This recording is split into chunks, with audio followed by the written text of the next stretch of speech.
Mr. Chair, while we waited for several minutes for our counterpart, the lower house, to sign that AIX bill, unfortunately, we are on a deadlock. Ayaw pong pirmahan at gusto po nilang nakikiusap po na pag-aralan pang mabuti ang ilang probisyon ng nasabing panukalang batas.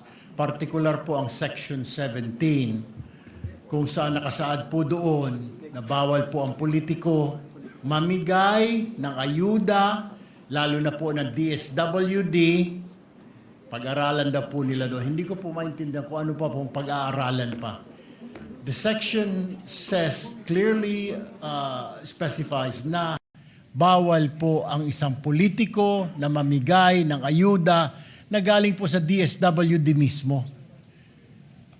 Yun po yung pinagkatatalunan po namin kanina pa po. Unfortunately, we end up nothing. When we waited for them, they also waited. Pero meron pong ilan sa kanila na ayaw pong pirmahan ito dahil kailangan pa daw ang pag-aralan. Hindi ko maintindihan, Ginoong Pangulo, ano pong pag-aaralan doon? Is it because natatakot po sila na finally, after so many years na ginagamit itong AIX na ito para gamitin sa pamumulitika, ititigil ng batas na ito?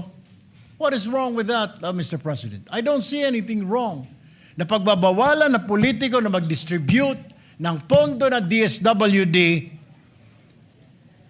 for his personal gains? Well, I don't see the logic, Mr. President. Number one, hindi po natin pondo yan DSWD, AIX na yan. Hindi po dapat ginagamit ng mga politiko yan. Dapat ang DSWD ang namimigay lang yan o ang executive department, ang Pangulo, dahil siya po ang head na lahat ng agencies. Ito po ang nagiging problema, Ginoong Pangulo. So, nais ko na lamang po siguro pag-usapan po natin sa bicameral conference po ito, BICAM, para ma-ironed out ho itong mga gusot na ito. Pero ito lamang po ang Section 17 na ayaw po nila at pinapaalis po na hindi naman po tayo pumapayag dahil inaprubahan po natin dito sa Senado na ilagyan po yung clause na yan. At ginawa na po natin yan last year during our BICAM sa budget. Sinama po natin yung clause na yan na walang politiko ang dapat mamigay ng ayuda. Ginagawa lang po nating batas na ito, Ginoong Pangulo, ayaw po na lang pirmahan, ayaw po nilang aprubahan. Kailangan daw muna nilang pag-aralan. Ano ang pag-aaralan dito, Ginoong Pangulo? What is there to study, to review na yung politiko wala doon sa pamimigay ng ayuda?